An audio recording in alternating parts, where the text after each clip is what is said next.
Seine-et-Marne de venir et nous exposer ses paroles de Torah concernant le sujet du judaïsme féminin et masculin. Et donc il a pris le temps, on l'a prévenu il y a un mois, et il a bien sûr accepté notre invitation. Donc on le remercie parce que c'est un effort, il vient de loin, et on sait que son temps est compté comme nous tous. Et bien sûr, puisqu'on arrive dans le mois d'Adar, donc ces paroles de Torah s'introduisent dans nous et nous réjouit, puisque maintenant la mitzvah qu'on va avoir tous durant un mois, c'est de se réjouir. C'est comme on voit dans la halakha, qu'on doit réjouir sa personne, la femme, les enfants. C'est l'occasion d'acheter aux femmes des bijoux, des habits. Les enfants aussi, il faut les réjouir. Donc pour les réjouir, c'est à travers un peu de bonbons. Mais on doit être besimcha. Donc voilà, ça va démarrer par la conférence du Rav Amar ce soir. Merci encore une fois au Rav Amar. Merci beaucoup. Shavuot Tov à tous. Shavuot Tov. Chodesh Tov. Ce soir, c'est aussi Rosh Chodesh. Et c'est très intéressant que nous nous rencontrons ici ce soir. Alors, c'est vrai que le mois d'Adar, c'est toujours un mois particulier. Un mois particulier parce que c'est un mois qui nous parle de miracles. Miracles qui se sont passés avec le peuple juif. Miracles qui ont transformé notre sort. Qui ont fait en sorte qu'au départ, on était destiné, que Dieu nous en préserve à la plus pire des choses. Et avec toute l'histoire qu'on va lire, si Dieu veut, ce soir, dans 2 semaines, la Megillah, on va voir comment tout a été transformé. Ce soir, on va s'arrêter particulièrement, le thème que nous avons ce soir, que le Rav Yaakov a choisi, c'est est-ce qu'il y a un judaïsme masculin et un judaïsme féminin? Est-ce qu'une fois, quelqu'un s'est posé la question? Alors, comme aujourd'hui, les femmes ont l'honneur, et c'est d'eux qu'on va parler toute la soirée, on va demander la question aux hommes. À toi, qu'est-ce que tu en penses? Est-ce que tu t'es une fois posé la question, est-ce qu'il y a ce qu'on appelle un judaïsme masculin et un judaïsme féminin? L'approche, elle est un peu différente pour moi. C'est-à-dire Que déjà, l'essence de l'homme et de la femme, c'est pas la même chose. Ils réfléchissent pas de la même façon, ils n'ont pas la même. Les femmes pensent droit, les hommes pensent tordu. Si on veut. Si on veut. D'accord. Et du coup, sur plein de halakha, de manière de penser, c'est différent. C'est différent. D'accord. Donc il y a forcément 2 choses. Je pense. Ok. Est-ce que tout le monde est d'accord? Est-ce que madame est d'accord? Vous êtes la femme de. Voilà. Qu'est-ce que vous dites? Il y a 2 perceptions différentes. Totalement différentes. Il y a la vision des femmes, la vision des hommes. Voilà, c'est ça. D'accord. Ça ne peut pas être possible qu'il y ait la même vision. Pourtant, nous avons la même Torah. D'accord. Monsieur le rabbin? Allez-y. Je suis un peu d'accord avec ce qu'il vient de dire. Il y a deux visions des choses. Et il y a surtout la responsabilité des femmes qui est l'éducation des enfants, qui est la tenue de la maison. C'est le sens. D'accord. Et l'homme? Il est là pour rien faire.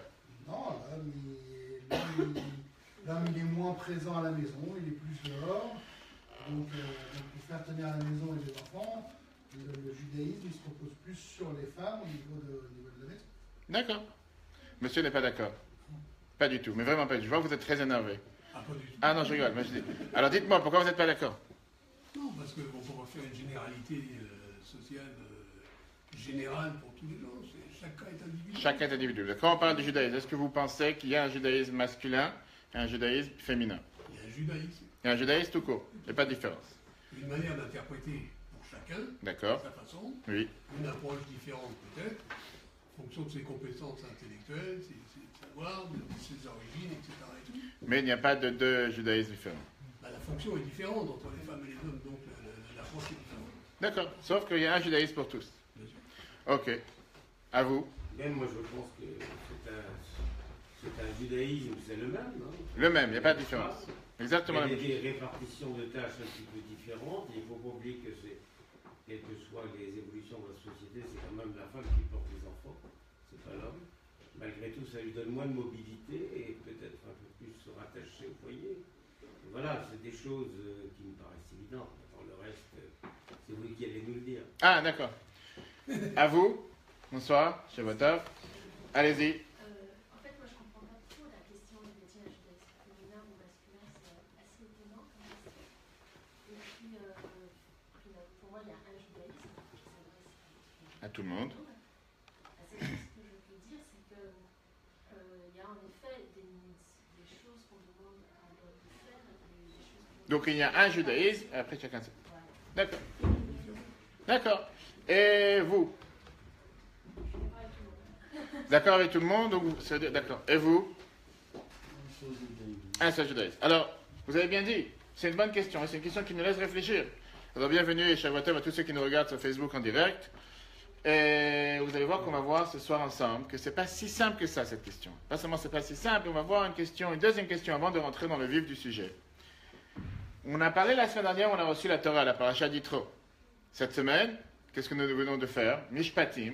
Nous sommes rentrés dans les lois, nous avons commencé à voir les détails de toutes ces lois civiles, des lois qui apparemment sont totalement normales. On n'avait pas besoin que la Torah nous les donne pour comprendre si c'est comment se comporter envers ses parents, comment se comporter avec les affaires d'autrui. Bref, tout ce qu'on a vu ce matin, on a quand même vu 53 mitzvot dans la Torah, 53 lois. Et la semaine prochaine, on voit la construction du temple.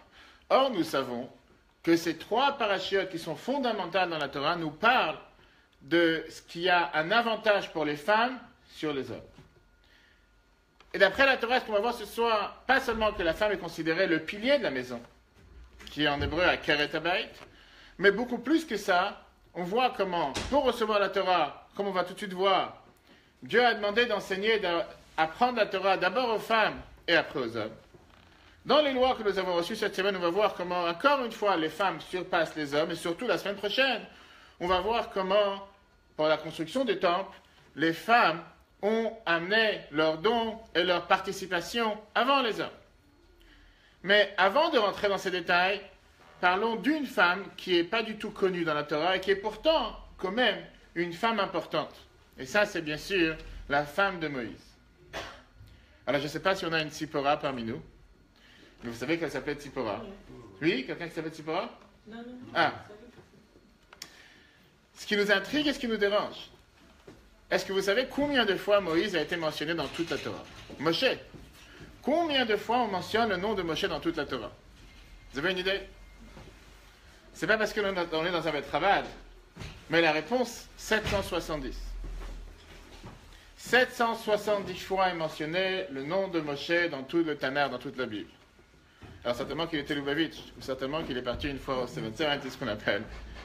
Mais Tzipora, 3 fois. Elle est inconnue. On n'en parle pas.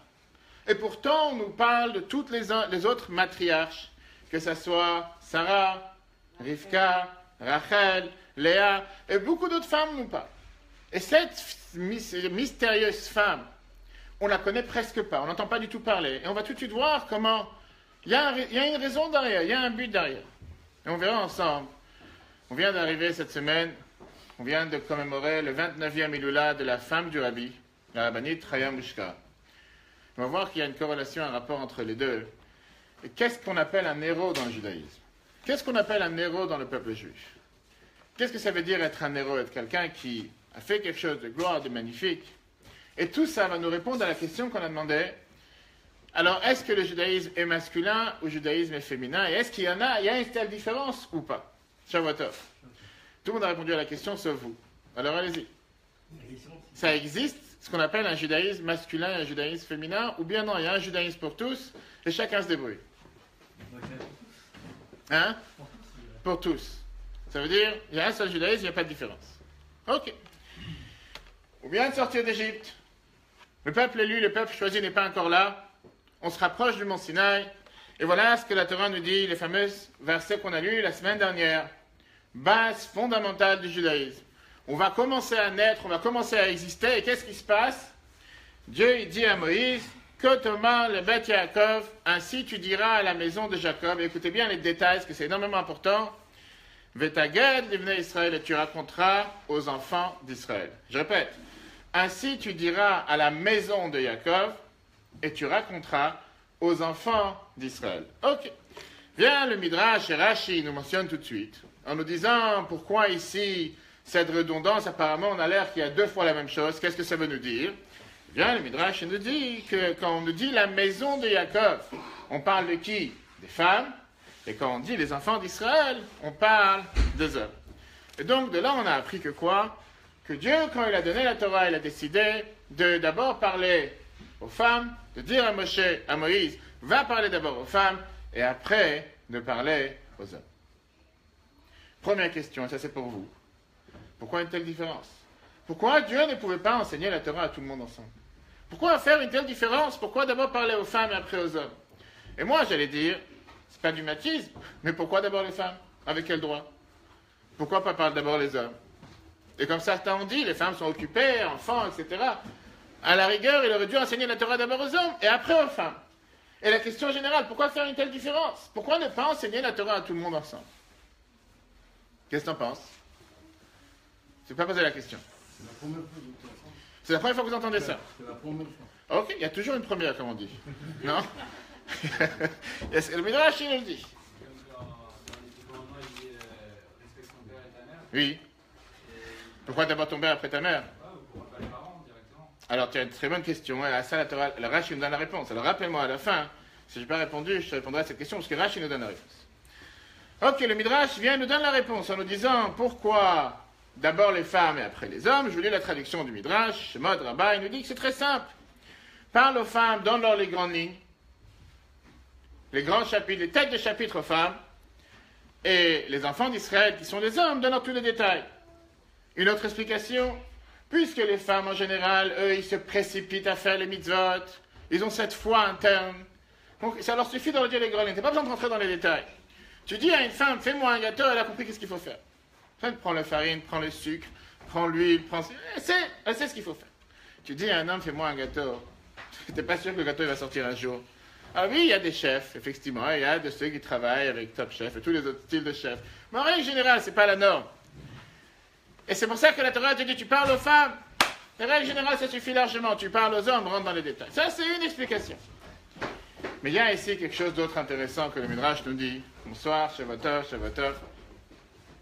Le Midrash vient nous dire ici une histoire qui est passionnante.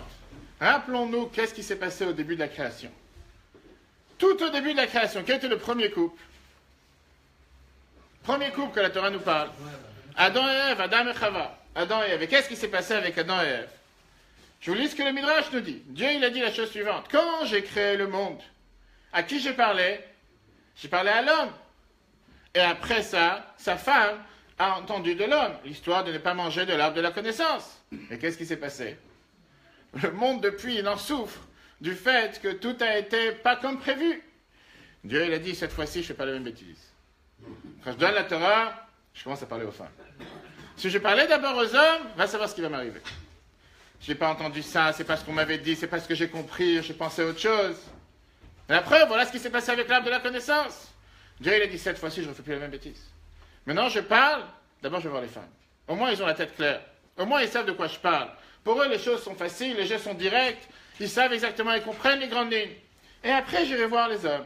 Le Midrash termine, pardon, c'est la raison pour laquelle c'est écrit Kotomar le Bet Yaakov. C'est pour ça que c'est écrit, et c'est pour ça la réponse à la question, pourquoi Dieu a dû d'abord donner la Torah aux femmes, et après donner la Torah aux hommes. Si vous pensez que c'est si facile que ça, oui, on peut dire encore une fois, vraiment, à tel point on nous prend pour des idiots, je parle pour nous les hommes, à tel point, parce qu'Adam, il a fait une bêtise, alors on est tous idiots, ça y est, on va tous faire la même bêtise. Ça n'a pas de sens. C'est pas parce qu'Adam s'est trompé qu'on va tous se tromper.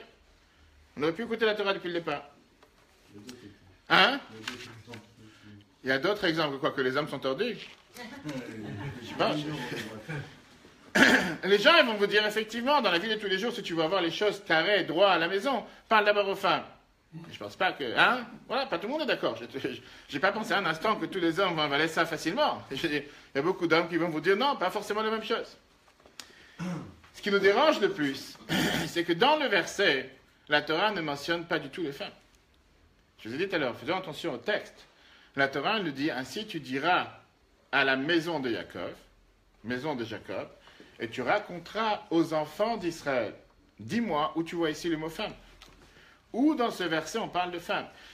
Pardon, oui, le Midrash vient et nous dit que c'est les femmes, les hommes, mais c'est pas écrit. Maison. Bravo.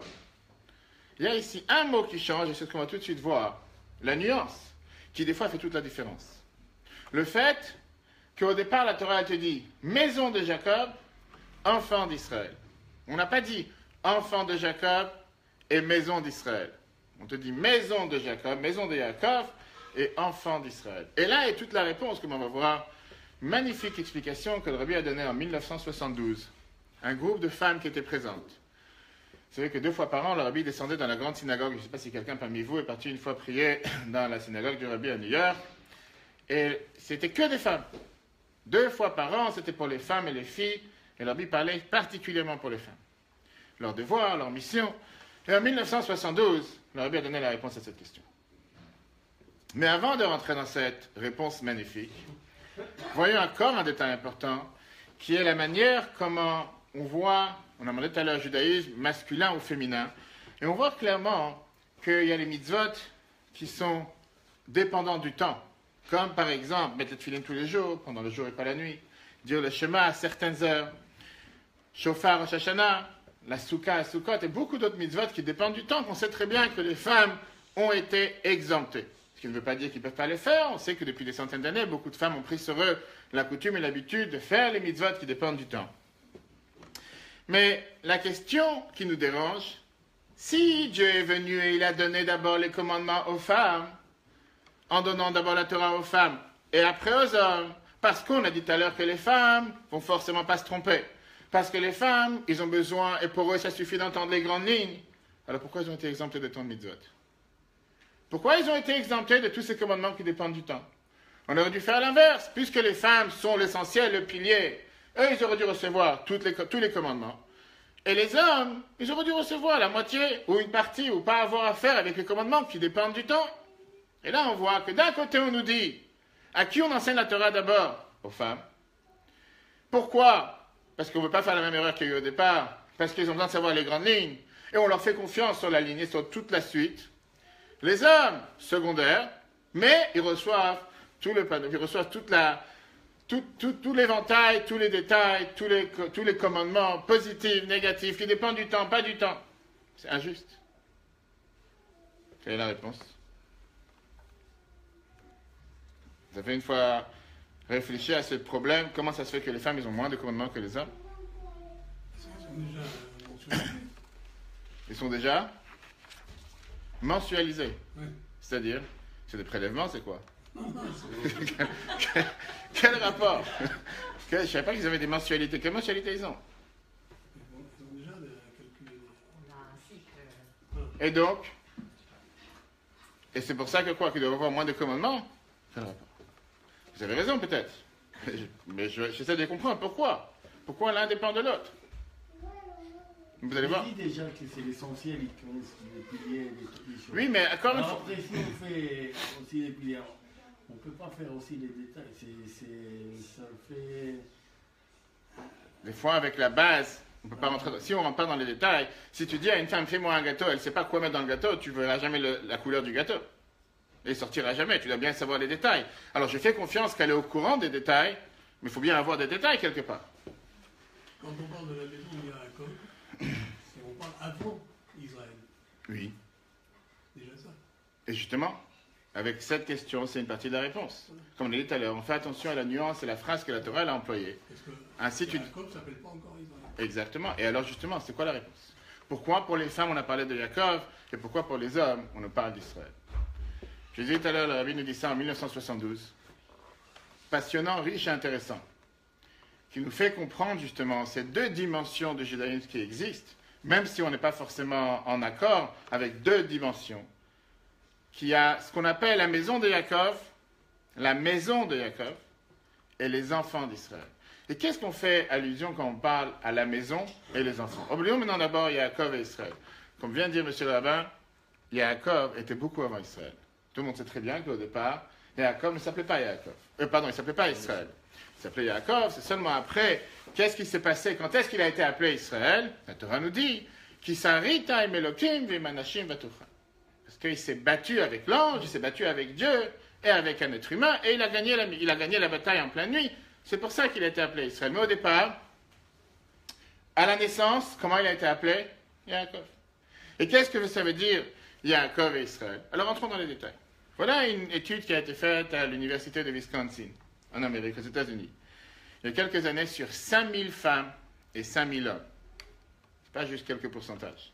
Et cette étude a montré comment ces gens-là, ces 5000 femmes et 5000 hommes, s'occupent de leur maison. Leur maison, leur appartement, leur pavillon, leur quoi que ce soit. Et vous allez être étonnés, messieurs, mais l'étude a montré qu'en règle générale, le sens de la maison, l'atmosphère dans la maison, l'énergie dans la maison, la manière de qu'est-ce que la maison a l'air, dépend beaucoup plus de qu'est-ce qu'est la femme dans la maison que l'homme. Ça ne veut pas dire que les hommes n'ont rien à faire de qu'est-ce que la maison et les couleurs et les détails, etc. Mais en règle générale, la maison dépend de la femme plus que de l'homme.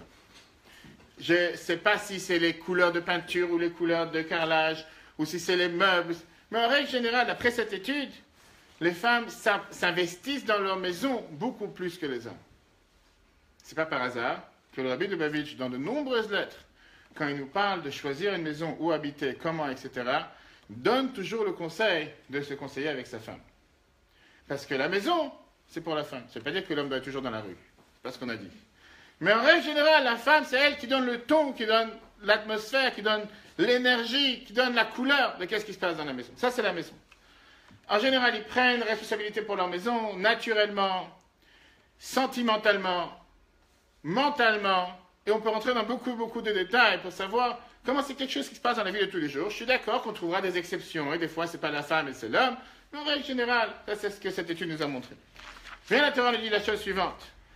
C'est la raison pour laquelle, quand la Torah nous dit qu'il faut donner la Torah d'abord aux femmes, Dieu dit à Moïse, il lui dit la maison de Jacob, pas les filles de Jacob. Pourquoi la maison de Jacob?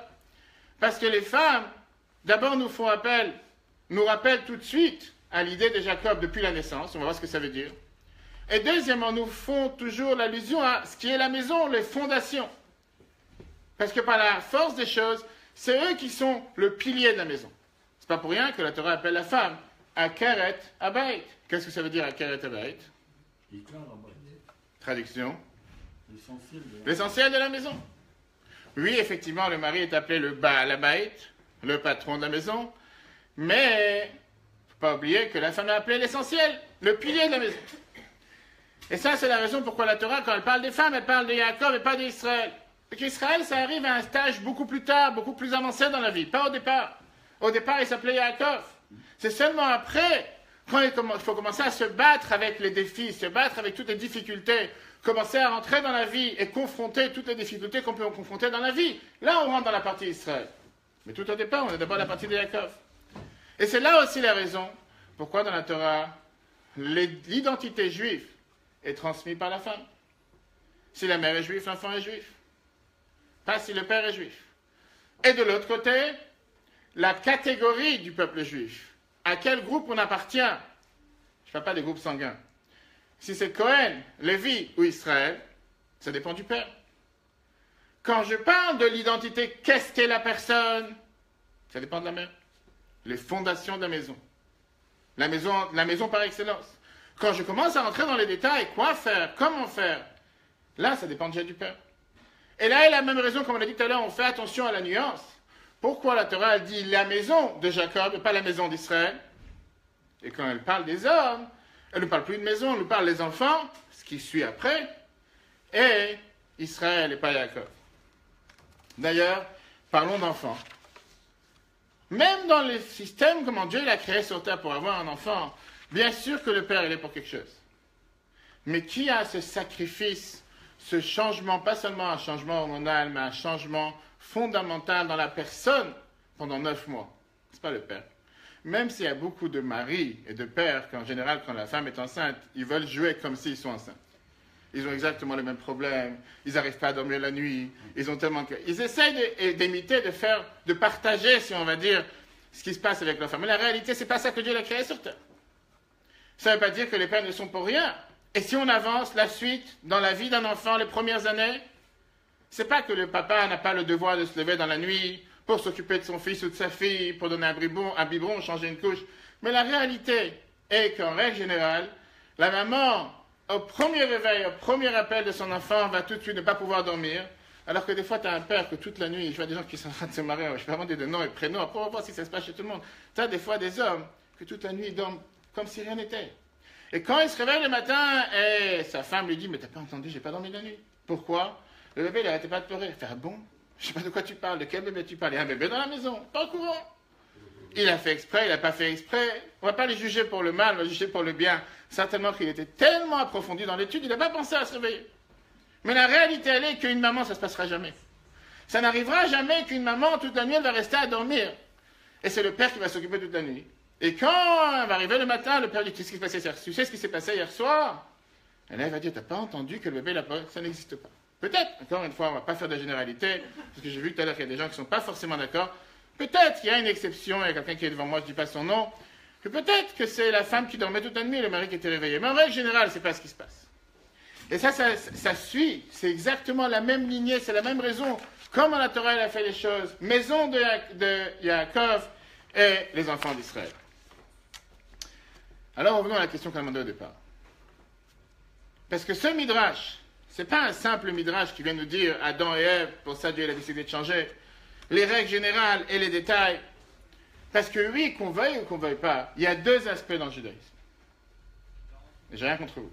Mais deux aspects dans le judaïsme. Vous allez voir, il y a deux dimensions qui sont totalement déconnectées, qui sont vraiment différentes les uns des autres. Il y a ce qu'on appelle, d'après la Torah, il y a ce qu'on appelle les rituels, et il y a la chaleur. On va rentrer dans les détails. Il y a les commandements, et il y a l'ambiance. On a ce qu'on appelle le mot de la Torah et la chanson. On a les nuances, et on a le but ultime, qu'est-ce qu'on fait, qu'est-ce qu'on est en train de faire. On a les détails, et on a l'essence. On a la racine, et on a les branches. Vous allez me dire, mais c'est un arbre. Je suis tout à fait d'accord.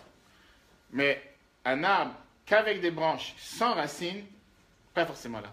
Un arbre avec des racines sans branches, les branches ne sont pas là aujourd'hui. Ils vont arriver demain, même s'ils sont tombés aujourd'hui.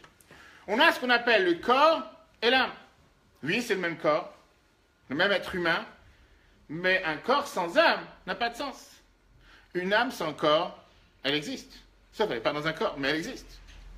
Et comme ça, on peut rentrer dans des centaines et des centaines de détails, de différentes nuances, entre ce qu'il y a, on va dire, la base, et ce qui découle de la base. Oui. Si on replante. Si on replante quoi, le corps? Non. On a dit on a les racines, et on a... Les arbres, oui. Et les branches. Si on replante le fruit, on peut retomber. Et on va retrouver exactement la même chose. On va retrouver encore une fois des racines, et encore une fois des branches. Ça n'existera pas d'avoir un arbre sans racines, mais ça peut exister d'avoir un arbre sans branches. Si on prend ça, pour ne pas faire passer ce qu'on va dire juste après, la maman avec des enfants, ça n'existe pas d'enfant sans mère. Un enfant est bienvenu de quelque part. Ça existe parfois une maman ou une femme qui n'a pour l'instant pas d'enfant. Qui va en avoir demain, qui va en avoir dans un an.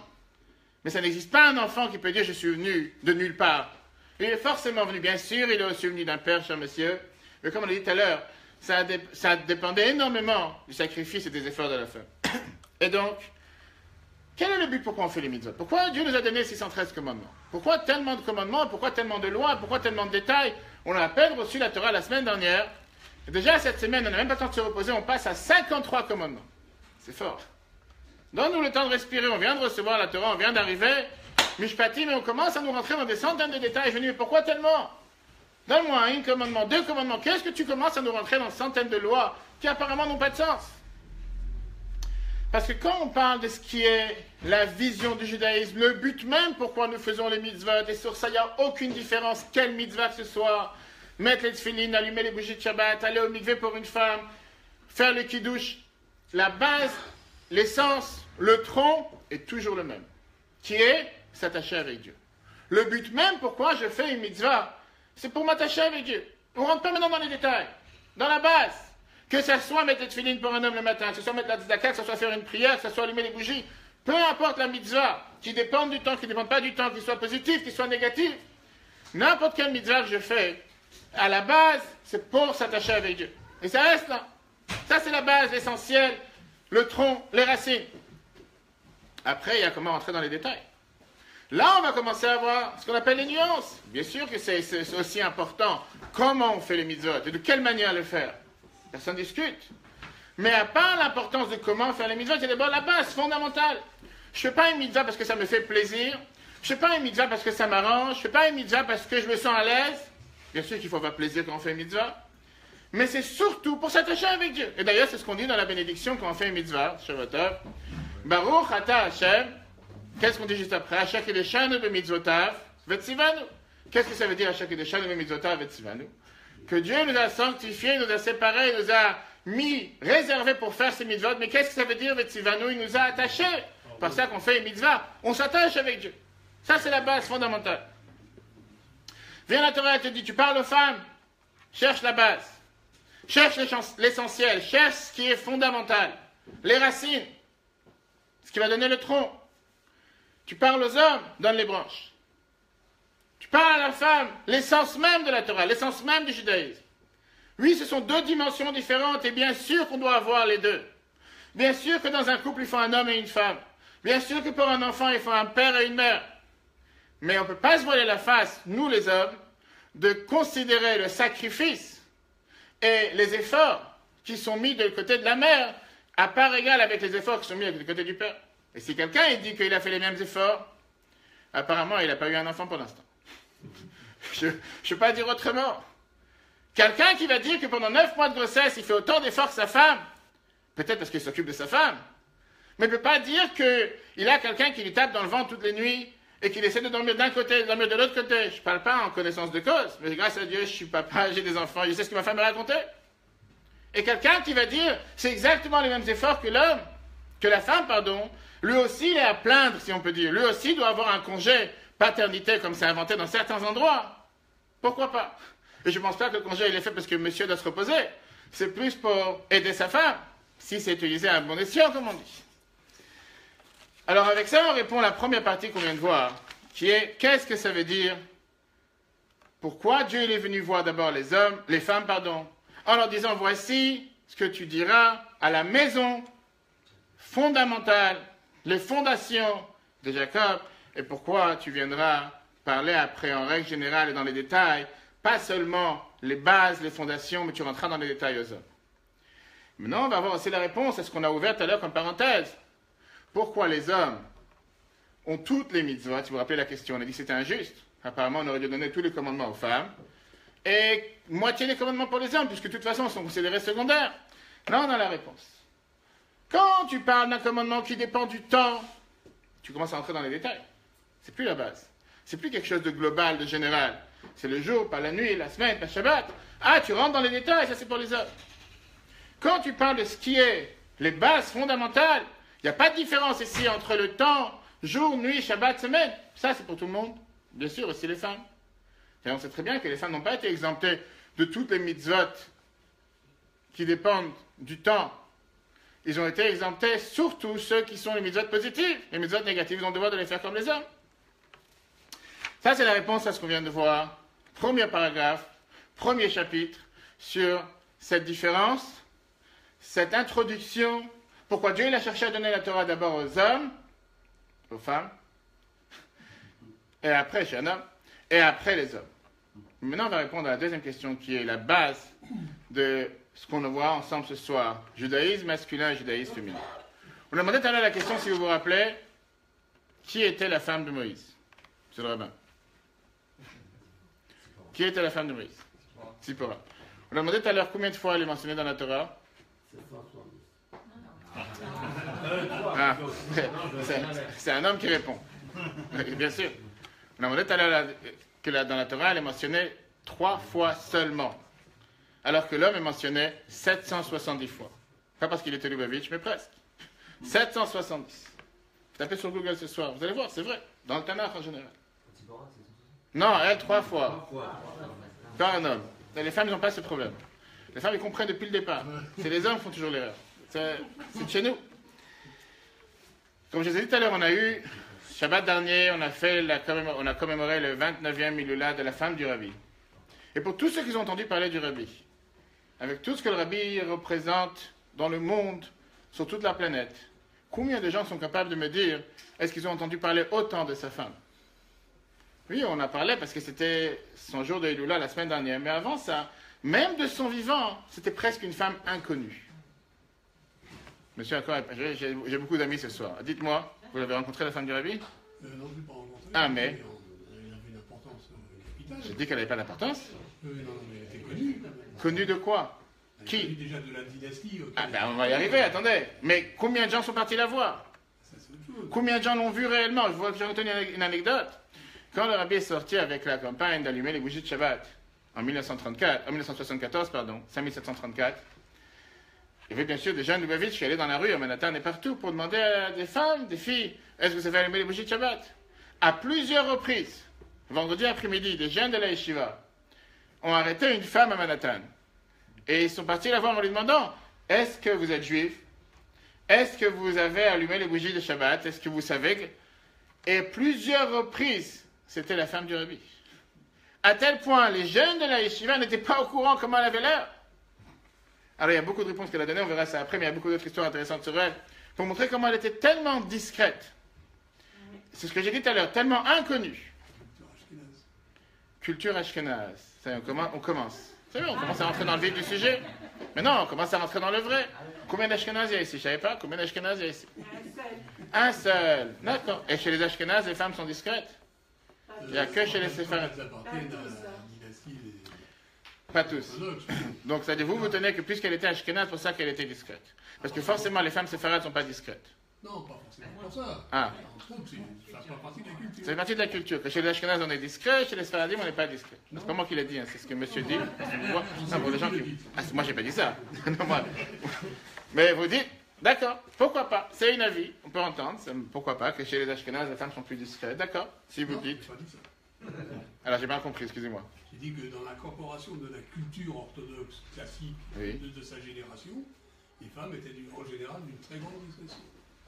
Vous regardez que les femmes des shluchim, dans le monde entier, 4500 couples qu'il y a dans le monde, moi-même en Seine-et-Marne, Rabbi Yaakov ici à Paris, dans le 17e, les femmes sont pas si discrètes que ça. Hein? Et elles sont ashkénazes, ma femme est ashkénaze. Et c'est pas pour autant qu'elle est si discrète que ça. Non, mais j'ai pas dit que les séfarades ne l'étaient pas. Ah, d'accord. Donc on va rentrer dans... Les femmes de Baba Salé, etc. et tout, on n'a même pas entendu parler du tout, on les voyait pas du tout. Peut-être qu'elle était ashkénaze. Non. Ok. Et donc, chers amis, je pense encore une fois que quand on va analyser ensemble ce soir qui était cette femme, Tzipora, et comment se fait-il que la Torah nous en parle presque pas, mais elle en parle à 3 reprises. Il y a certainement un but derrière. Il y a certainement une nuance, et c'est avec ça qu'on va apprendre qu'est-ce qu'est la vertu sur terre, qu'est-ce que la Torah considère un héros. Est-ce que c'est forcément quelqu'un qui doit se mettre en avant, ou quelqu'un qui est en avant tout en se mettant en arrière? C'est pas de la psychologie, mais c'est du réel. Regardons d'abord Tzipora. Qui était cette Tzipora? Qui était la femme du maître du peuple juif? La femme de celui qui a pris un peuple d'esclaves, qui n'était pas encore un peuple juif, qui est devenu le plus grand maître du peuple juif, connu sous le nom de Moshe Rabbeinu, Moshe notre maître, qui a libéré le peuple juif, qui leur a donné la Torah, qui a amené les 10 plaies, qui a ouvert la mer Rouge. Ce qu'il a fait, tout ce qu'il a fait pour le peuple juif pendant 40 ans, et tout ce qu'on sait, toute la Torah tourne autour d'une personne. Dans 2 semaines, ce soir, on va parler d'une autre femme, Esther. Et elle n'est pas si discrète que ça. Alors oui, elle était séfarade, effectivement. C'est perse, peut-être c'était des Ashkénazes à l'époque. Mais la Torah nous dit que la Megillah n'est même pas appelée sous le nom de Mordechai, elle est appelée sous le nom d'Esther. Et ça, c'est une injustice. Alors c'est lui qui a tout fait. Mordechai, c'est lui qui a fait tous les miracles. Elle-même ne voulait pas aller voir son mari, Ahasuerus, Achashverosh, à tel point que Mordechai doit lui dire, si tu ne vas pas le voir pour défendre ton peuple, va savoir si tu vas encore rester en vie. Et Mordechai qui rajoute, peut-être que c'est la seule raison pourquoi tu t'es marié avec lui pour sauver ton peuple. Et néanmoins, après tout ça, donc on va dire peut-être qu'elle était forcée d'aller, la Megillah n'est pas appelée la Megillah de Mordechai. Elle l'appelait la Megillah d'Esther. Et moi j'ai dit, c'est pas juste. Pourquoi? Tu aurais pu l'appeler la Megillah de Mordechai et Esther. Au moins, moitié-moitié, mais pourquoi que elle? Ça on verra à la fin. Non, ça chante mieux, Megillat Esther. Megillat Mordechai, ça chante mieux. Megillat Esther, ça chante. Alors juste parce que ça chante mieux, il faut dire Megillat Esther. Oh. Pourquoi pas? Je pensais que les femmes, elles allaient se défendre. Mais bien sûr, pour eux, ils sont tout à fait d'accord. Megillat Esther, c'est presque un inconnu, Mordechai. Si quelqu'un, il lit pas la Megillah, il n'a pas entendu parler de lui. On connaît Esther. Tzipora, la personnalité, il y a un Midrash qui veut nous dire la chose suivante. La Midrash nous dit qu'elle n'était pas une femme qui se mettait en avant. La Midrash nous dit que, justement, parce qu'elle savait se mettre en arrière, c'est pour ça qu'elle s'est mariée avec Moïse. La Torah nous dit que, nulle part dans toute la Torah, on fait mention, on nous parle de qu'est-ce que Tzipora elle a pu parler avec son mari. On parle de Myriam, sa sœur, à plusieurs reprises. Et le Midrash nous dit que la qualité suprême de Tzipora était sa simplicité. Qu'est-ce que ça veut dire, sa simplicité? On sait une ou deux choses sur elle. D'abord, on sait qu'elle n'était pas présente en Égypte pendant l'exode du peuple juif. On l'a vu ça la semaine dernière dans Yitro. La Torah nous dit clairement au départ que Yitro, le beau-père de Moïse, il a pris Tzipora, la femme de Moïse, après qu'il est reparti avec ses deux enfants, etc. La Torah nous dit clairement qu'elle n'était pas présente. Et la question qui est demandée, pourquoi pas? Pourquoi elle n'a pas pris? Aujourd'hui, avec tout ce qu'on entend dans les affaires, je ne vais pas mentionner qui que ce soit, on parle des hommes et des femmes. On ne parle pas seulement des hommes. On aurait pu penser un instant que Moïse, qui est celui qui libère le peuple juif, qui s'occupe du peuple juif, qui est présent, il peut quand même demander conseil à sa femme. Il peut quand même avoir sa femme à ses côtés, qui vient et qui lui dit quoi faire, quoi pas faire, etc. Alors avant de donner la réponse au Tzipora, analysons qui est Moïse. Si on sait qui est Moïse, on va comprendre qui est sa femme. Moïse lui-même, la Torah nous dit que c'était quelqu'un qui était la personne le plus humble qui existait sur toute la terre. C'était vraiment le couple qui était... Moïse était quelqu'un que la Torah nous dit qu'au départ, il ne voulait même pas devenir le sauveteur du peuple juif. Il a refusé. Pas seulement qu'il a refusé, il s'est pas battu, mais il a débattu avec Dieu. On a vu ça dans le Chumash Shemot. 5 questions, 5 réponses. Il ne s'est pas arrêté. Il n'était pas intéressé. On ne parle pas de ce qu'il a subi après, une fois qu'il a accepté. À de nombreuses reprises, il voit comment le peuple juif, il a risqué sa place. Et à chaque fois, on voit... D'ailleurs, aujourd'hui, on a vu la paracha Shkalim. C'est pour pardonner sur la faute du Vaudor. Et on voit comment il a dit à Dieu, si jamais tu ne pardonnes pas à ton peuple, je suis prêt à être effacé de ton livre. Et c'est la raison pourquoi dans 2 semaines, la paracha Tetzavé, son nom n'est pas mentionné. Il a mis toute sa vie pour le peuple juif. Et néanmoins, était la personne la plus humble. Et la Torah nous dit que, exactement comme sa femme, Tzipora comme Moïse, Moïse comme Tzipora, étaient 2 personnes qui cherchaient à être en retrait. Qui cherchaient à ne pas être en avant. Qui cherchaient à ne pas être sous les fanfares, sur la publicité, se montrer, mais être dans la discrétion. Et l'ironie du sort fait que c'est une personne pareille que Dieu a choisie pour diriger le peuple juif. Et au moment où il a finalement accepté de diriger le peuple juif, il est devenu une autre personne. Mais Tzipora est toujours resté en retrait. Elle ne s'est pas mise en avant. Si on analyse la vie que Moïse a souffert, a subi avec le peuple juif, jamais content, le pain n'est pas assez cuit, la viande n'est pas exactement comme il faut, et on en passe, c'est presque pas une semaine, l'eau elle est amère, et que des histoires, quand on réfléchit avec tout ce qu'il a fait pour eux, comment il a réussi? Comment Moïse a réussi à surmonter toutes ces difficultés? Alors que sans arrêt, il était en train de subir ces attaques du peuple juif contre lui, et il devait forcément avoir quelqu'un qui lui dit « Tiens bon !» Midrash nous dit, Tzipora, sa femme, était celle qui l'a fait réussir. C'est pas pour rien que la phrase qui est répétée dans le monde, que derrière chaque homme réussi, il y a une femme qui le fait réussir. Ça vient du premier couple que la Torah nous parle, Moïse et Tzipora. Et c'est quelque chose de réel. C'est pas si simple que ça. La Torah ne nous dit rien sur Tzipora, parce qu'en nous disant rien de sa vie, elle nous dit tout de qu'est-ce qui était Tzipora. Elle aurait commencé à nous raconter des détails. Elle aurait dit, bon, c'est que ça. Tu ne te dis rien. On a la fameuse histoire avec les enfants dans l'hôtel, mais il y a presque rien. Il n'y a pas grand-chose sur Tzipora. Pourquoi? Sa force, c'était qu'elle était capable d'être présente pour Moïse, mais en retrait. Pas seulement être en retrait parce qu'elle savait que le but fondamental de faire ce que Dieu lui demande, c'est pas pour se mettre en avant, c'est pas pour que les gens disent, que les gens parlent, de se publier, de se propager, de faire en sorte que sans arrêt on n'arrête pas de parler d'elle. Elle savait que Eshet Chayil, qu'est-ce que ça veut dire? Une femme vaillante, une femme virtueuse. Ça ne veut pas dire qu'elle doit toujours être cachée, toujours être transformée. Ce n'est pas tout ça qu'on est en train de dire. Mais elle savait que la vraie valeur, c'est être avec ce sacrifice sans arrêt présente pour son mari en arrière. Pas besoin de mettre ma personnalité en avant. Tzipora savait que je me suis marié avec quelqu'un qui est le plus humble sur terre. Quelqu'un qui ne veut pas être en avant. Reprenons au départ, avant même que Moshe a été connu, qu'est-ce qu'il était Moïse? Un berger. Qu'est-ce qu'il faisait un berger? Il était s'occuper des moutons, et comme la Torah nous dit pourquoi il s'occupait des moutons, pourquoi il s'occupait d'un bétail. Parce que c'était justement pour pouvoir être libre, pouvoir être tranquille, pouvoir être avec la nature, ne pas être mélangé dans ce grand monde, ne pas avoir affaire avec tout ce qu'il a eu à faire après. Et ça, c'est la raison pourquoi Tzipora s'est mariée avec lui. Elle ne cherchait pas à se marier avec quelqu'un qui est tout d'un coup sur tous les radars, devant toute la publicité, devant tout le monde, en train de se montrer jour et nuit. Le sacrifice qu'elle a fait au final, c'était beaucoup plus que ça. Elle a dû même se séparer de son mari. Pourquoi elle a dû se séparer de son mari? Quand il devait commencer à être en contact avec Dieu, pour pouvoir parler avec Dieu face à face, dans la tente d'assignation, dans le temple, d'ailleurs c'est ce qui a coûté cher à Myriam.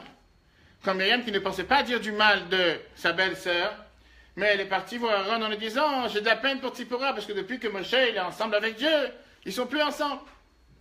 Mais ça c'était encore un sacrifice qu'elle a fait pour son mari. Mais en réalité, si on analyse et si on réfléchit un instant, si on a eu un Moïse, si Moïse a pu faire ce qu'il a fait, si Moïse a pu libérer le peuple juif, gérer et diriger le peuple juif pendant 40 ans, à qui on doit le remerciement?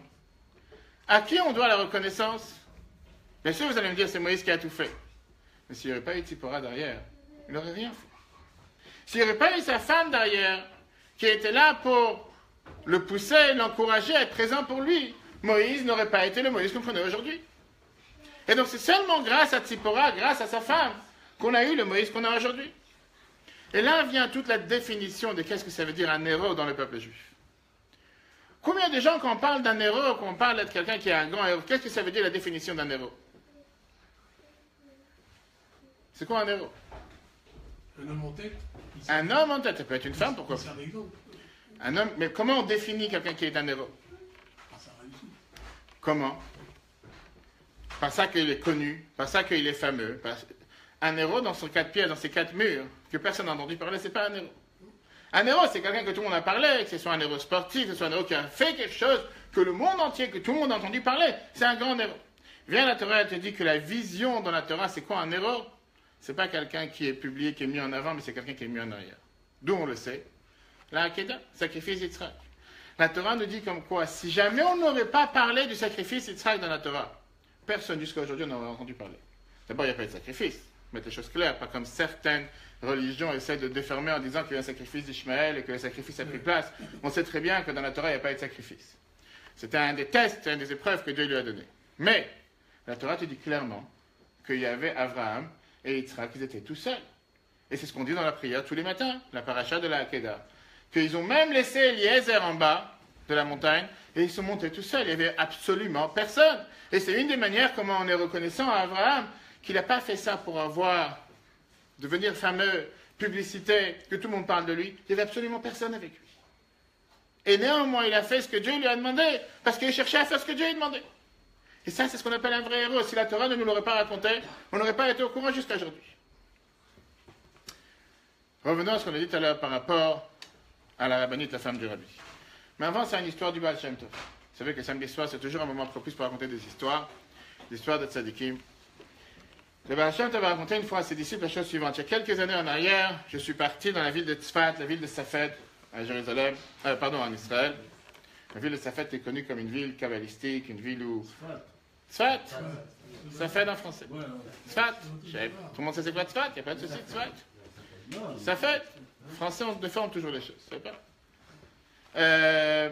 Tzfat. Et c'est une ville qui il y a toujours là-bas des gens simples qui prient Dieu depuis de génération en génération. Le Harizal, qui était une Rabbi Chaim Vital, etc. Et le Baal Shem Tov raconte, j'ai rencontré là-bas un juif qui était pieux, un juif simple, pas forcément un grand érudit, mais qui était présent sur place. Et une nuit, très tard dans la nuit, on tape à la porte. Et là-bas, il y a une personne avec une longue barbe qui se présente devant la porte de ce cher monsieur. Et lui dit la chose suivante. Je suis Eliyahu le prophète, Eliyahu un Navi. Je suis venu pour t'ouvrir l'esprit et t'enseigner les plus grands secrets de la Torah. Imaginez-vous qu'on attend tous le soir du Seder qu'Eliyahu un Navi rentre chez nous à la maison, on s'amuse avec les enfants pour leur dire est-ce qu'il a déjà bu du vin, il n'a pas déjà bu, est-ce qu'il va venir, il ne va pas venir. Mais là, c'était du réel. Et Eliyahu un Navi, Eliyahu le prophète, Shavuotov, il dit à ce juif simple, le jour de ta bar mitzvah, tu as fait quelque chose de magnifique, tu as fait quelque chose de particulier, tu as fait quelque chose qui a déchiré tous les grands mondes, tous les grands cieux. C'est monté jusqu'au plus haut niveau dans le ciel. Et c'est pour ça que tu mérites que les anges sont tellement jaloux de toi que Dieu m'a envoyé avec cette mission pour t'enseigner les plus grands secrets de la Torah. Mais avec une condition. Il faut que tu me dises qu'est-ce que tu as fait.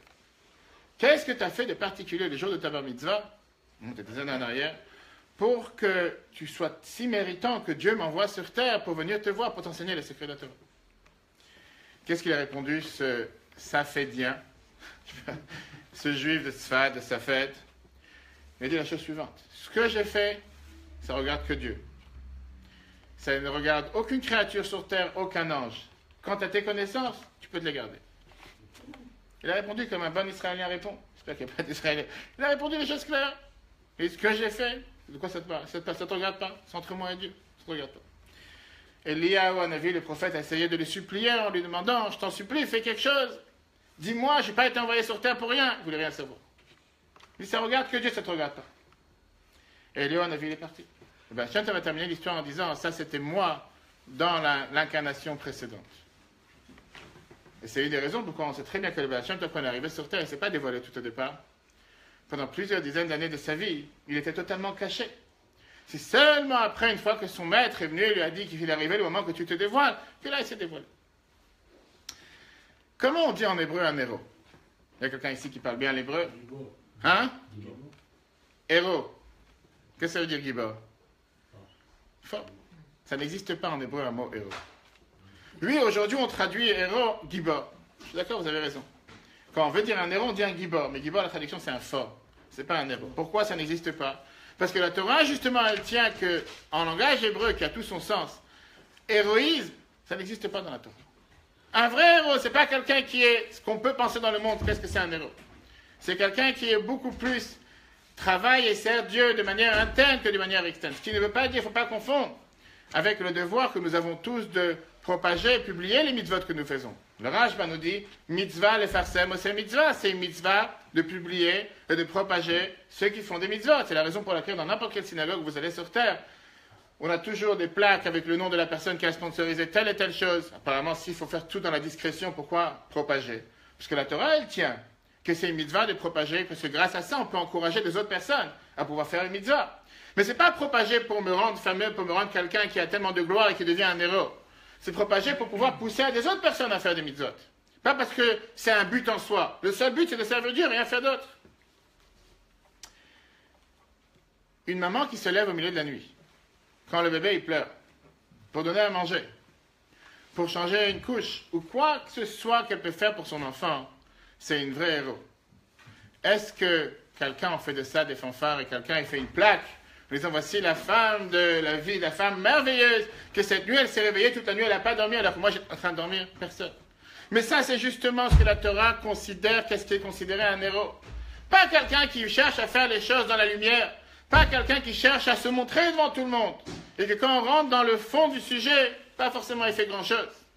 Mais quelqu'un qui donne de sa vie, qui donne le sacrifice de soi, 24 heures sur 24, 7 jours sur 7, depuis la naissance jusqu'à toute la vie. C'est pas que ça s'arrête une fois que les enfants sont partis de la maison. Et ce sacrifice, la Torah le reconnaît aux femmes beaucoup plus qu'aux hommes. C'est la raison pour laquelle la Torah nous dit au départ tu enseigneras à la maison de Jacob. Parce que la base fondamentale du judaïsme, la base fondamentale de la maison juive, c'est la femme. Après vient l'homme. Parce que des fois, certaines personnes ont du mal à croire et du mal à accepter. Mais la Torah nous dit que c'est la réalité. D'ailleurs, on sait très bien qu'on va fêter Purim dans 2 semaines.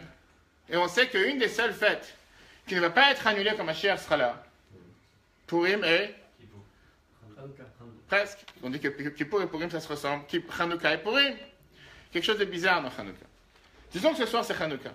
Et disons que ce soir, on commence à allumer Hanouka. On commence à la première bougie de Hanouka ce soir. Combien de bougies on a allumées ce soir? 2. Pourquoi 2? D'accord. Demain soir, combien de bougies il faut allumer? Quand quelqu'un est arrêté dans la rue demain soir, il dit combien de bougies on allume ce soir? 3. Qui c'est qui a dit 3? 2. Deuxième jour. Si vous dites 3, ça fait 3e jour. Non? 8e jour. Vous demandez à quelqu'un combien de bougies on allume aujourd'hui? 8. Vous dites pas 9, parce qu'il n'y a pas de 9 jours de Hanouka, il y a 8. Comment se fait-il que chaque soir, on ment? Pur mensonge. Le premier soir, comme il a dit, on allume 2. Le dernier soir, on allume 9. Vous avez entendu une personne qui répond, le 8e soir de Hanouka, vous lui demandez combien il faut allumer ce soir, et il vous dit 9? Non. En règle générale, on dit on est le 8e jour, on n'est pas le 9e jour. Alors pourquoi chaque jour, le shamash, qui est la bougie pilote, elle n'est pas comptée? D'un côté, elle est présente, de l'autre côté, elle n'est pas là. D'un côté, ce soir, on allume une bougie, 2 bougies, 3 bougies, et les shamash, ben, on dit toujours, et les shamash. On ne dit pas qu'on allume 4 ou 5 ou 6 ou 9. On dit ce soir, on allume 8 bougies. Ah, les shamash, ils ne comptent pas. C'est ce qu'on dit, non? À part si, je sais pas, à part si vous faites des choses différemment. Et néanmoins, on sait que les shamash, il est toujours placé plus haut que les autres. Il n'est jamais placé plus bas. Il n'est même pas placé à la même hauteur. Halachiquement parlant, on n'a pas le droit de mettre le shamash à la même hauteur que les autres. On doit le mettre en distinction des autres, qu'il soit différent des autres. Parce que la Torah considère qu'un vrai héros, c'est pas quelqu'un qui se montre, c'est quelqu'un qui se donne pour l'autre. Et c'est pour ça qu'il est plus haut que l'autre. Pas parce qu'il est là en se disant « je suis là, je suis présent, j'existe » et c'est la raison pour laquelle on doit m'honorer. On ne le compte même pas. Comme cette maman qui se lève tous les soirs, toute la nuit réveillée, pour ses enfants, qu'on ne la calcule même pas. Je n'ai pas dit que c'est comme ça que ça doit être. La majorité des hommes, ils se lèvent le matin, ils vont au travail, ils ne pensent pas un instant, est-ce que j'ai la force, pas la force, j'ai dormi hier soir, j'ai pas dormi. C'est la routine. Je préférais dormir hier soir, j'ai rien entendu, je suis innocent, c'est pas de ma faute. Mais cette maman s'est réveillée, et 1 fois, 2 fois, 3 fois, je ne parle pas de 9 mois de grossesse, je ne parle pas depuis le départ. Et après, les gens, ils osent demander la question, pourquoi l'identité juive passe par la femme? Après, les gens, ils osent demander la question, c'est injuste, tout devrait passer par l'homme. Terminons, chers amis, avec une très belle histoire sur la rabbinite, la femme du rabbi. Parce que ça définit exactement, ça nous explique qui est ce personnage, et avec ça, on va comprendre qui était le rabbi. Je ne sais pas si vous savez que le rabbi, jusqu'à l'âge 48 ans, en 1950, pas seulement qu'il était très peu connu du public, mais il était quelqu'un qui était en retrait. Le rabbi, son maître, c'était le rabbi précédent, son beau-père. Il y a des lettres, des échanges qui ont été publiés récemment entre le rabbi et son beau-père, dans lesquels son beau-père lui demande, le supplie. Écris-moi des lettres. C'est vrai que le rabbi a vécu en France, à Paris, de 1933 à 1941. Son beau-père lui demande, je t'en supplie, écris-moi, raconte-moi des détails, comment ça se passe. C'est pas qu'il voulait savoir qu'est-ce qui se passe à la Tour Eiffel. Je vous lis une lettre de qu'est-ce que le rabbi répond à son beau-père, alors que le rabbi avait le plus grand respect pour son beau-père, qui était le rabbi précédent, qui s'est battu pour le judaïsme en Russie avec ce réseau de 600 écoles contre les communistes. Il a énormément souffert matériellement, il a été emprisonné, il a été handicapé à cause de ça. Le rabbi, il écrit à son beau-père la chose suivante. Tu sais que dans le monde, il y a 2 types de personnes. Il y a des gens qui sont capables d'être beaucoup plus sociales, et il y a des gens qui sont, en règle générale, beaucoup plus, pas renfermés, qui sont beaucoup plus internes, qui sont beaucoup plus sur eux-mêmes. Ils ne sont pas du tout ouverts, ils ne sont pas sociaux, ils ne sont pas envers les autres. Croyons-nous un instant aujourd'hui que le rabbi de Lubavitch qu'on connaît était quelqu'un qui était totalement renfermé, qui n'avait pas affaire avec le public? Mais ça, c'était ce qu'il était quand il était à Paris. À tel point que son beau-père lui demande et le supplie de devenir le grand rabbin de Paris, en 1938. Il n'y a pas longtemps, il y a 2 semaines, est sorti un nouveau livre, un livre magnifique qui s'appelle Early Years, les premières années, de 1902 à 1929. 15 ans de recherche ont été investis dans ce livre, avec des documents, avec des passeports, avec le voyage de Rabbi de jour en jour, où il a passé toutes les frontières richissimes. Et on a cette fameuse lettre dans laquelle la communauté juive de Paris, en 1938, demande au Rabbi de devenir le grand rabbin. Et le Rabbi précédent, son beau-père, lui demande, je t'en supplie, accepte ce poste. Et le Rabbi qui lui répond avec tout le plus grand respect qu'il a pour son beau-père, le Rabbi précédent, jamais refusé quoi que ce soit. C'est pas ma personnalité. Je suis quelqu'un qui est totalement, pas renfermé, qui est quelqu'un sur soi, qui préfère être hors des fanfares, hors de la publicité, qui ne peut pas du tout être devant tout le monde. Qu'est-ce qui s'est passé en 1950? Le Rabbi a de devenir le Rabbi de Lubavitch, qu'on connaît jusqu'à aujourd'hui. Pas seulement qu'il n'a plus été dans cette image que lui-même s'est décrit, il n'a pas dû seulement se montrer, se dévoiler, mais il a dû relever tout un peuple juif qui était totalement, presque exterminé après l'Holocauste. Cette révolution qu'on connaît aujourd'hui de Chabad à niveau international, jusqu'au Batignolles. On parlait tout à l'heure avec Rav Yaakov sur la Seine-et-Marne. Qui peut s'imaginer que le Rabbi, qui était quelqu'un qui ne voulait pas accepter de poste public, a fait cette révolution à niveau international? Il a accepté le décret, il a accepté la volonté. Et quand on regarde aujourd'hui, quelqu'un qui aurait pu être enfermé dans sa chambre, apprendre la Torah pendant 21 heures par jour, quelqu'un qui aurait pu tellement être occupé sur soi-même comme beaucoup d'autres saints du peuple juif, qui aurait pu tellement se consacrer à lui-même, qui aurait pu tellement être en dehors des radars, ne pas être mis en avant. Il aurait pu tellement s'investir quand on sait qu'on a découvert il y a 25 ans les manuscrits de ce que le rabbi écrivait quand il était à la Sorbonne. Que nous, on pensait que le rabbi était en train d'apprendre des questions de physique ou de chimie, alors qu'on sait qu'il avait des livres de Gemara cachés, en train d'apprendre les plus grands secrets de la Torah. Il n'avait pas à l'époque le rabbin Google. Ils n'avaient pas à l'époque, comme nous aujourd'hui, quand on prépare une conférence ou un cours. C'est tellement facile, on tape sur Google n'importe quel verset qu'on cherche, ou n'importe quelle page de Gemara, elle apparaît tout de suite. À l'époque, il n'y avait pas de livres si courants que ça. Même des livres de Gemara, ça ne courait pas les rues. Même des livres de Shulchan Aruch ne couraient pas les rues. Vous prenez aujourd'hui ces manuscrits, vous avez ici quelques volumes, de ce que le rabbi écrivait dans les années 30, sans aucun livre, avec des parenthèses, dans lesquelles c'est écrit tel livre, telle page, et un blanc, pour compléter après, parce que je n'ai pas les livres sur moi. Ça, c'était dans les années 30. Quelqu'un qui aurait pu s'enfermer toute sa vie en train d'apprendre la Torah. Et néanmoins, arrivé le moment, toute sa vie était consacrée au peuple juif. Et comme on l'a dit tout à l'heure, qui était derrière? Alors la réponse, elle est, parce que le rabbi, il avait une sipora. Ça s'appelait la rabbinite Chaim Mushka. Celle qui a continué à vivre toute sa vie avec une énorme abnégation de soi, pour donner la possibilité au rabbi d'être qui il était. Contrairement au rabbi, la femme du rabbi était quelqu'un que quand elle était en Europe, elle avait un réseau d'amis, un réseau de famille. Malheureusement, sa sœur qui s'est fait tuer à Treblinka, sa sœur Sheina, avec son mari, elle avait plusieurs amis avec elle, elle a vécu en Russie, en Europe, elle connaissait. Arrivée aux États-Unis, elle était toute seule. Si ce n'est pas son mari, si elle n'aurait pas été d'accord de partager son mari avec le peuple juif, avec le monde entier, on n'aurait pas eu ce qu'on a aujourd'hui. Ça, c'était justement ce que la rabbinite elle-même, elle a dit. À part le fait que le rabbi était tellement occupé jour après jour, parfois il arrivait à la maison le soir à 3 heures du matin, des fois à 5 heures du matin, et des fois il revenait très tôt le matin, parce que 3 fois par semaine, il recevait les gens en audience privée. La rabbinite était celle qui attendait le rabbi tous les soirs, réveillée jusqu'à l'heure qu'il rentre à la maison. Personne ne se posait la question. Je vois des gens qui ne sont pas assez d'accord avec ça. Ils s'imaginent quoi, ma femme? Demandez-moi, dites-moi aujourd'hui combien de femmes ont fait un tel sacrifice, qui savent que leur mari il a un poste très demandé, et qu'il est très occupé, et qu'il ne dit pas à quelle heure il va rentrer, et qu'il ne voit pas ni un WhatsApp, ni un Facebook, ni quoi que ce soit, et qu'elle attend jusqu'à ce que son mari il arrive. 2 heures du matin, 5 heures du matin. C'est pas donné à tous. Pendant les 7 jours après le décès de la rabbinite, il y avait une infirmière qui s'occupait de la rabbinite les dernières années, noire américaine, pas juive, qui est venue dans la maison du rabbi, elle a commencé à pleurer. Les secrétaires se sont tournés vers cette femme en lui demandant « Mais pourquoi vous pleurez? Qu'est-ce qui se passe? Vous avez de la peine certainement. La rabbinite est décédée en 1988. » Regardez ce qu'elle a répondu.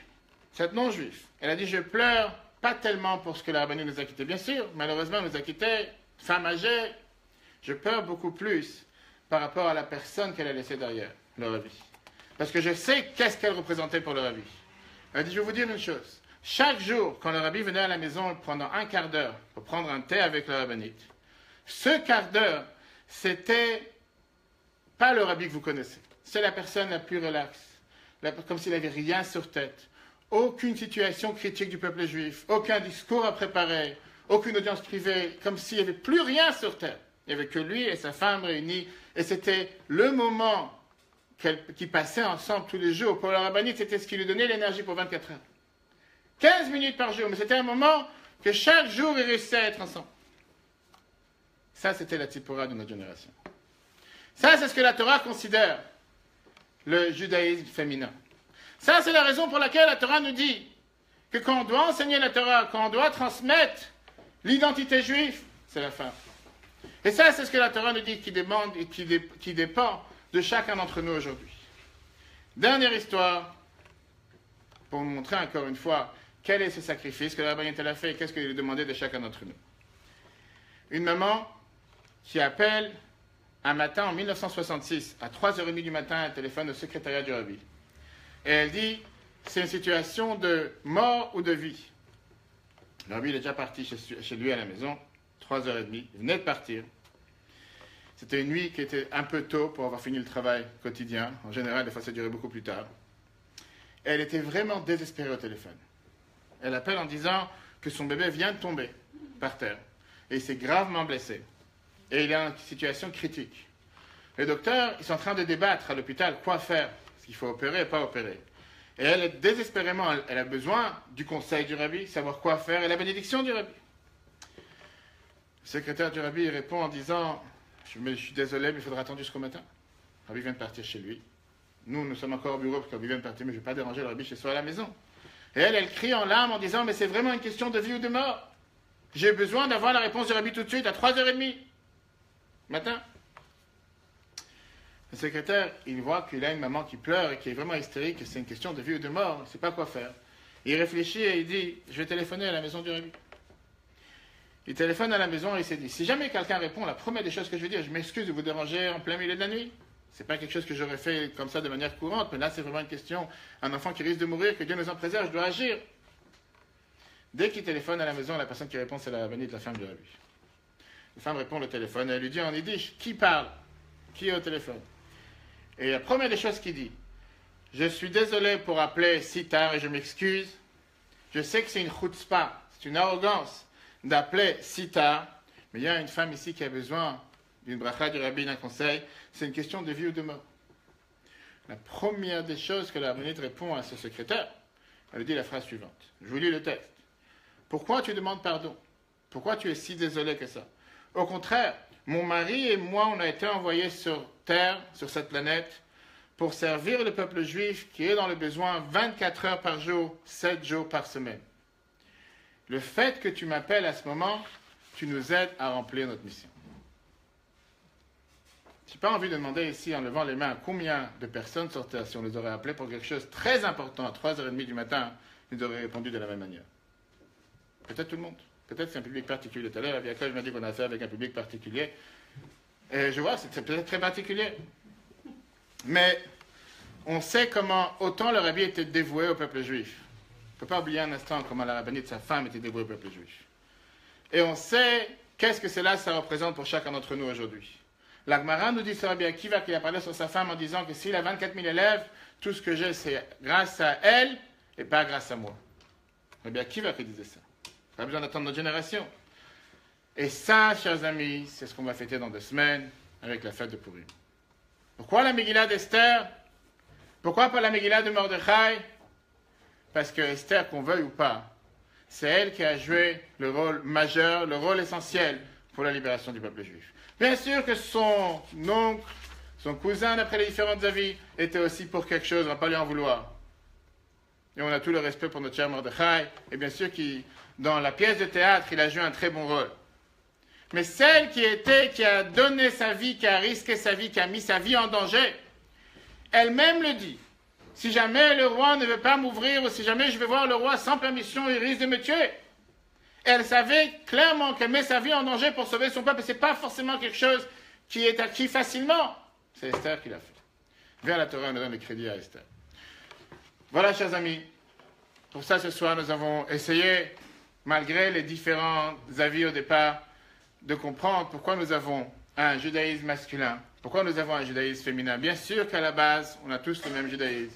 Bien sûr que l'arbre, le tronc et les racines et les branches, c'est tout exactement la même chose. Mais il ne faut pas oublier, on n'a pas le droit de faire cette mixité. Il doit y avoir cette différence, et cette différence existe, qu'on veuille ou pas.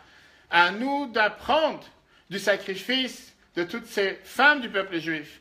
À nous de mettre ça en application dans notre sacrifice envers ce que Dieu il attend de nous à chaque jour, à chaque instant. Combien de fois on voit un shliach qui se fatigue, qui essaie de demander à des gens venir à un cours, venir à une conférence, venir à l'office, et c'est presque remuer le monde. Et on se dit, mais je suis fatigué, mais j'ai un rendez-vous, mais je dois me lever tôt demain matin. Et on ne s'imagine pas qu'on parle ici de gens qui ont donné leur vie pour le peuple juif. Et si aujourd'hui on est capable ici ce soir de parler de Moshe, de la Torah, on oublie qu'il y a quelqu'un derrière. Et vient la Torah nous le rappeler qu'il ne faut pas l'oublier, pas seulement pas l'oublier, mais l'apprendre. Comment nous, chacun d'entre nous, hommes, femmes, enfants, devons, et on ne demande pas un tel sacrifice aujourd'hui. On ne demande pas de se lever toute la nuit. On ne demande pas de répondre au téléphone à 3h30 du matin. On ne nous demande pas d'être séparé de son mari pour pouvoir être consacré au peuple juif. Mais oui, on nous demande que parfois on doit avoir une abnégation de soi pour un plaisir matériel. Pour aller chercher et voir qu'est-ce que je peux faire pour autrui. Comme la phrase que Mordechai a dit à Esther, tu ne veux pas savoir. Peut-être ça, c'est la seule raison pourquoi tu es arrivé sur Terre. La seule raison pourquoi tu es arrivé sur Terre, c'est pour pouvoir à un moment précis agir pour sauver ton peuple. Et comme le rabbi nous dit en 1962, Chacun de nous doit se poser cette question. Des fois, on est appelé pour aider, faire une bonne action, agir envers autrui. On doit se dire, peut-être c'est là la raison pourquoi Dieu m'a envoyé sur cette planète. 120 ans sur terre, 70 ans, 80 ans, toute la Torah que j'ai fait, tous les mitzvot que j'ai fait, c'est bien, c'est beau. Mais c'est peut-être pour répondre et être présent à l'appel qui vient d'être appelé, à la demande qui vient de m'être demandée. Ne jamais refuser, ne jamais penser un instant qu'on risque de perdre quoi que ce soit. Bien au contraire, grâce à ça, on sera béni. Et puisqu'on vient de rentrer dans le mois d'Adar, on sait que le mois d'Adar, c'est le mois le plus joyeux du calendrier. Comme le Rabbi nous fait rappel plusieurs fois, qu'on ne dit pas qu'il faut commencer à être joyeux. On dit qu'il faut rajouter dans la joie. Parce que toute l'année, on doit être joyeux. Nous, le peuple juif, nous sommes un peuple joyeux. Quand arrive le mois d'Adar, on doit rajouter dans la joie. On sait que c'est le mois que tout s'est transformé. Que Dieu fasse que tout le mois, on n'entend que de bonnes nouvelles. Et tout le peuple juif, partout où il se trouve, matériellement, spirituellement, qu'on soit tous réunis à Yerushalayim avec Mashiach. À ce moment-là, on va fêter le plus grand Purim, le vrai Purim. Une fois que Mashiach sera là, Shavuot Tov à tous, Chodesh Tov à tous, que des bonnes nouvelles et à très très bientôt.